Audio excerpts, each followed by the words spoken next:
Traditionnellement cultivés dans toutes les régions tropicales du globe, dans un but alimentaire, les ignames sont des légumes racines appréciés pour la richesse en amidon de leurs tubercules. En Guadeloupe, cette culture vivrière satisfait environ 50% des besoins de la population de l'île. Pour assurer cette production, les agriculteurs doivent néanmoins faire face à plusieurs difficultés, parmi lesquelles la maîtrise du développement des mauvaises herbes. Pour éviter la compétition vis-à-vis des cultures d'ignames, il faut contrôler cette végétation. Le sarclage manuel et régulier des parcelles représente une importante charge de travail pour les agriculteurs.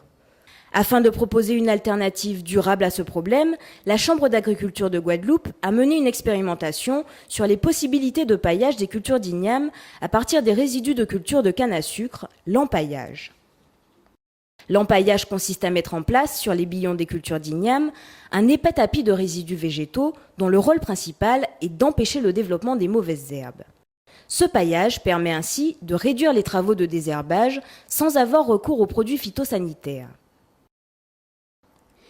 Tout commence à la récolte de la canne à sucre. Les machines de coupe de la canne libèrent au cours de leur travail une importante quantité de fan. Ces pailles de canne, remises au sol lors de la récolte, sont ensuite séchées par le soleil. C'est à ce moment-là qu'intervient une andaineuse, une machine permettant de rassembler rapidement les pailles de la parcelle en de longs andins. Une deuxième machine peut alors intervenir sur la parcelle pour fabriquer des bottes de paille de 25 kg.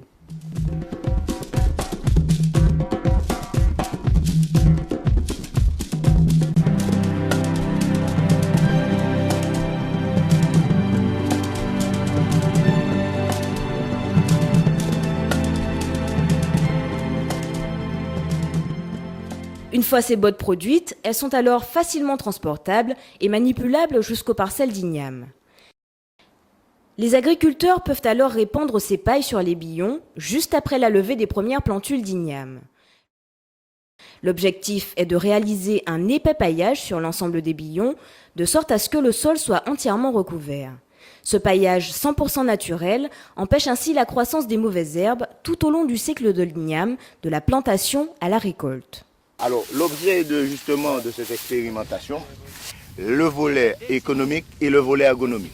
Le comportement de la plante en fonction du paillage, mais aussi est-ce que ça nous permettra de gagner en matière de coût de revient pour encore alléger le prix de l'igname sur le marché. L'objectif, c'est que la culture ne souffre pas du tout et que pour les mauvaises herbes, que ce soit tout à fait le contraire. Voilà.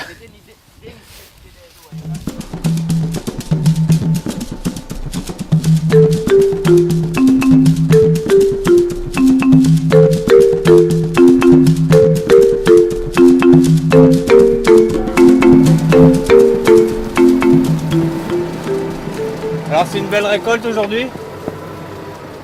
Oui, pas mauvais. C'est pas mauvais? Pas mauvais.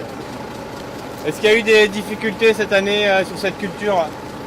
On a eu un manque d'eau, on a eu une mauvaise pluviométrie cette année-ci qui a permis que les ignames n'ont pas bien travaillé comme on aurait aimé. Mais bon, on se contente de ce qu'on a. Est-ce qu'il y a eu beaucoup de mauvaises herbes? Non, avec le fait que nous faisons de l'empaillage, alors ça nous aide pour les mauvaises herbes, ça empêche que les mauvaises herbes y viennent.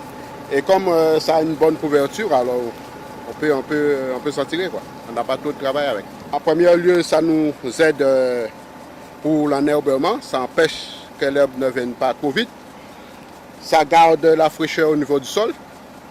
Et aussi, au moment de sa décomposition, ça emmène de la matière organique au niveau du sol et ça permet à l'igname de se développer convenablement. Dans une perspective d'application à plus grande échelle, cette technique doit maintenant être transférée aux agriculteurs, et ce, que ce soit pour les cultures d'ignames ou les autres productions de l'île. L'empaillage pourrait ainsi devenir une technique contribuant efficacement au développement durable de l'agriculture guadeloupéenne.